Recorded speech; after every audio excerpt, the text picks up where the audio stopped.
ಆತ್ಮೀಯರೇ, ಯುವ ಜನತೆಯ ಪ್ರತಿಭೆಯನ್ನು ಗುರುತಿಸುತ್ತಾ ಯುವ ಜನರಿಗೆ ಪ್ರೋತ್ಸಾಹಿಸಲು ಪ್ರತಿ ವರ್ಷವೂ ವಿಭಿನ್ನ ಮಾದರಿಯ ಅವಕಾಶಗಳನ್ನು ನೀಡುತ್ತಾ ಯುವ ಜನತೆಯನ್ನು ಮುನ್ನೆಲೆಗೆ ತರಲು ಪ್ರಯತ್ನಿಸುತ್ತಿರುವ ಯುವಧ್ವನಿ ಡಿಬೇಟ್ ಕ್ಲಬ್ ಇದಕ್ಕೆ ಧನ್ಯವಾದವನ್ನು ಸಲ್ಲಿಸುತ್ತಾ ಪ್ರಸ್ತುತ ಅವರು ಚರ್ಚಾ ವಿಷಯಕ್ಕೆ ನೀಡಿರುವ ವಿಷಯವೇನೆಂದರೆ ಸರ್ಕಾರಿ ಉದ್ಯೋಗವೋ ಅಥವಾ ಉದ್ಯಮಶೀಲತೆಯು ಯುವ ಜನತೆಗೆ ಉತ್ತಮವೆಂದು. ಪ್ರಸ್ತುತ ನನ್ನ ಪ್ರಕಾರ ಸರ್ಕಾರಿ ಉದ್ಯೋಗಕ್ಕಿಂತ ಉದ್ಯಮಶೀಲತೆಯು ಉತ್ತಮವಾಗಿದೆ ಎಂದು ಹೇಳಲು ನಾನು ಬಯಸುತ್ತೇನೆ.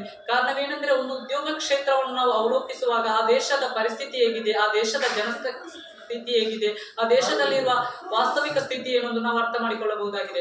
ಆದ್ದರಿಂದ ಸರ್ಕಾರಿ ಕ್ಷೇತ್ರ ಉತ್ತಮವಾಗಿದ್ದರೂ ಆ ದೇಶದ ಸ್ಥಿತಿಗತಿಯನ್ನು ಅರ್ಥೈಸಿ ಅಲ್ಲಿ ಸರ್ಕಾರಿ ಕ್ಷೇತ್ರ ಉತ್ತಮವ ಅಥವಾ ಉದ್ಯಮಶೀಲತೆ ಉತ್ತಮವೆಂದು ಅವಲೋಕಿಸಿದಾಗ ಭಾರತದಲ್ಲಿ ಖಂಡಿತವಾಗಿಯೂ ಸರ್ಕಾರಿ ಉದ್ಯೋಗಕ್ಕಿಂತ ಉದ್ಯಮಶೀಲತೆ ಉತ್ತಮವೆಂದು ನಾವು ಭಾವಿಸಬಹುದಾಗಿದೆ.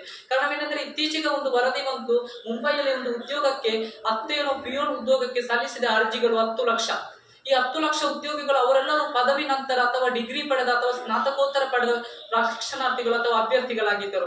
ಇಂಥ ಅಭ್ಯರ್ಥಿಗಳು ಯಾಕಾಗಿ ಉದ್ಯಮಶೀಲತೆ ಮುಖ ಮಾಡದೆ ಇನ್ನೂ ಕೂಡ ಸರ್ಕಾರಿ ಉದ್ಯೋಗದ ಗೋಜಿನಲ್ಲಿದ್ದಾರೆ ಎಂದು ದುರಂತವೆಂದು ನಾವು ಭಾವಿಸಬಹುದಾಗಿದೆ. ಕಾರಣವೇನೆಂದರೆ ಇವತ್ತು ಯುವ ಜನತೆಗೆ ಆಯ್ಕೆ ಇರುವುದು ಸರ್ಕಾರಿ ಕ್ಷೇತ್ರಕ್ಕಿಂತ ಉದ್ಯಮಶೀಲ ಕ್ಷೇತ್ರ ಉತ್ತಮವಾಗಿದೆ. ಕಾರಣವೇನೆಂದರೆ ಹಲವಾರು ಕಾರಣಗಳನ್ನು ನಾವು ನೋಡಬಹುದು.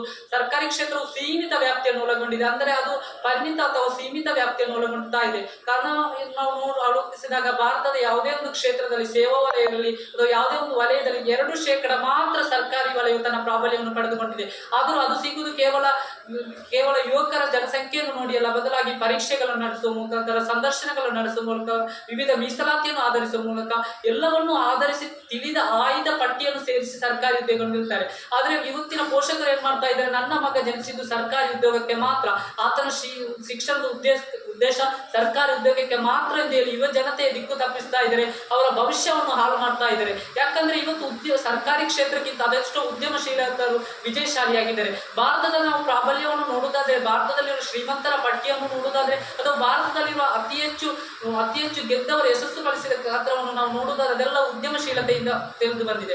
ಆದ್ದರಿಂದ ಈ ಉದ್ಯಮಶೀಲತೆ ಎಂಬುದು ವ್ಯಕ್ತಿಯ ಸ್ವತಂತ್ರ ಆಯ್ಕೆಯಾಗಿದೆ. ಅಥವಾ ಒಂದು ಸಂಸ್ಥೆಯಲ್ಲಿ ಸೇರಿಕೊಳ್ಳಬಹುದು, ಖಾಸಗಿ ಸಂಸ್ಥೆಯಲ್ಲಿ ಸೇರಿಕೊಳ್ಳಬಹುದು, ಅಥವಾ ಸ್ವತಂತ್ರವಾಗಿ ತನ್ನದೇ ಒಂದು ಸಣ್ಣ ಉದ್ಯೋಗವನ್ನು ಪ್ರಾರಂಭಿಸಿ ವಿಜಯಿ ಸ್ಥಾನವನ್ನು ಗಳಿಸಬಹುದು. ಹೊರತು ಈ ಸರ್ಕಾರಿ ಉದ್ಯೋಗವನ್ನು ಮಾತ್ರ ನಾವು ಸೇರಿಕೊಂಡ್ರೆ, ನಾವು ಕರ್ನಾಟಕದೇ ವರದಿಯನ್ನು ನೋಡೋಣ, ಅದೆಷ್ಟು ಭ್ರಷ್ಟಾಚಾರಗಳು, ಅದೆಷ್ಟು ಅಕ್ರಮಗಳು ಈ ಸರ್ಕಾರಿ ಕ್ಷೇತ್ರದಲ್ಲಿ ನಡೀತಾ ಇದೆ. ಈ ಒಂದು ಸಮರ್ಥ ನೇಮಕಾತಿ ನಡೀತಾ ಇದೆ ಎಂದು ಸರ್ಕಾರಕ್ಕೂ ಗೊತ್ತಿಲ್ಲ, ಹೈಕೋರ್ಟಿಗೂ ಗೊತ್ತಿಲ್ಲ, ನ್ಯಾಯಾಂಗಕ್ಕೂ ಗೊತ್ತಿಲ್ಲದ ಸ್ಥಿತಿಯಲ್ಲಿ ನಾವಿದ್ದೇವೆ. ನನ್ನ ನೇಮಕಾತಿಯು ಸರಿಯಾಗಿ ನಡೆದಿದೆಯೇ, ಮೀಸಲಾತಿ ಸರಿಯಾಗಿ ನೀಡಲಾಗುತ್ತಿದೆ, ಜಾತಿಗಳ ನಡುವೆ ಮೀಸಲಾತಿಯ ಒತ್ತಡ ಹೆಚ್ಚಿದಾಗ ಯುವ ಜನತೆಯು ಇದರಿಂದ ಹೋಗಿ ಸರ್ಕಾರಿ ಕ್ಷೇತ್ರ ಮಾತ್ರ ನನಗೆ ಸೀಮಿತ ಎಂದು ಭಾವಿಸಿ ಅದು ಖಂಡಿತವಾಗಿ ದುರಂತವಾಗುವುದು. ಭಾರತೀಯ ದೇಶವು 5 ಟ್ರಿಲಿಯನ್ ಆರ್ಥಿಕತೆ ಕಡೆ ಹೋಗ್ತಾ ಇದೆ.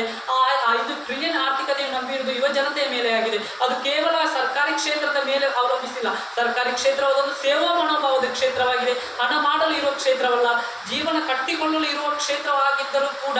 ಆದರೆ ಉದ್ಯಮಶೀಲಕ್ಕಿಂತ ಜೀವನ ಕಟ್ಟಿಕೊಳ್ಳಲು ಕ್ಷೇತ್ರವಲ್ಲ ಎಂದು ನಾನು ಹೇಳಲು ಬಯಸ್ತೇನೆ. ಕಾರಣವೇನೆಂದರೆ ಇತ್ತೀಚಿನ ಭಾರತೀಯ ಎಲ್ಲವನ್ನು ನೋಡಿದಾಗ ಜನಸಂಖ್ಯೆಯು ಚೀನಾ ದೇಶಕ್ಕಿಂತ ದಾಟಿ ನಾವು ಸಾಕ್ತಾ ಇದ್ದೇವೆ. ಈ ಒಂದು ಕ್ಷೇತ್ರದಲ್ಲಿ ಎಲ್ಲರಿಗೂ ಸರ್ಕಾರಿ ಉದ್ಯೋಗ ಬೇಕು ಅಂತ ಹೇಳಿದ್ರೆ ಅದು ಕಠಿಣ ಮಾತಾಗಿದೆ, ಅದು ಅಸಾಧ್ಯವಾದ ಕೆಲಸವಾಗಿದೆ.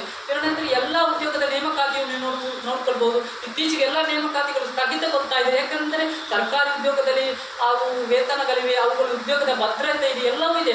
ಹೊರತಾಗಿಯೂ ಎಲ್ಲರಿಗೂ ಅದನ್ನು ನೀಡಲು ಸಾಧ್ಯವಿಲ್ಲ. ಕಾರಣವೇನೆಂದರೆ ಎಲ್ಲರಿಗೂ ಸರ್ಕಾರಿ ಉದ್ಯೋಗವನ್ನು ಪಡೆಯಲು ಸಾಧ್ಯವಿಲ್ಲ. ಉಳ್ಳವರು ಶಿವಾಲಯ ಕಟ್ಟುವರು, ನಾನೇನು ಮಾಡಲಿ ಬಡವನಯ್ಯ, ಎನ್ನ ಕಾಲೇ ಕಂಬ, ನನ್ನ ದೇಹವೇ ದೇಗುಲ, ನನ್ನ ಶಿರವೇ ಹೊನ್ನ ಕಲಸವೇ ಎಂಬ ಬಸವಣ್ಣನ ವಚನವರು ಹೇಳಿದಾಗೆ ಕಲಿತವರು ಅಥವಾ ಅದೆಷ್ಟೋ ಅದೃಷ್ಟಶಾಲಿಗಳು ಸರ್ಕಾರಿ ಉದ್ಯೋಗ ಕ್ಷೇತ್ರವನ್ನು ಪಡೆಯಬಹುದು, ಆದರೆ ಎಲ್ಲರೂ ಪಡೆಯಲು ಸಾಧ್ಯವಿಲ್ಲ.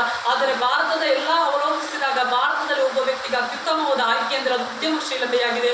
ಆ ಉದ್ಯಮಶೀಲತೆಗಿಂತ ಉತ್ತಮವಾದದ್ದು ಯಾವುದೇ ಇಲ್ಲ. ಜೀವನದಲ್ಲಿ ಎಲ್ಲ ಯಶಸ್ಸನ್ನು, ಜೀವನದಲ್ಲಿ ಯಾರ ಹಂಗಿಲ್ಲದೆ, ಜೀವನದಲ್ಲಿ ತನ್ನದೇ ಒಂದು ದೃಷ್ಟಿಯಿಂದ ತನ್ನ ಕುಟುಂಬವನ್ನು ಸಾಕಲು, ಈ ದೇಶದ ಎಲ್ಲ ಯೋಜನೆಗಳನ್ನು ಪಡೆದುಕೊಂಡು ಜೀವನ ಸಾಗಿಸಲು ಉದ್ಯಮಶೀಲತೆಯು ಪರಿಪೂರ್ಣವಾದ ಆಯ್ಕೆಯಾಗಿದೆ.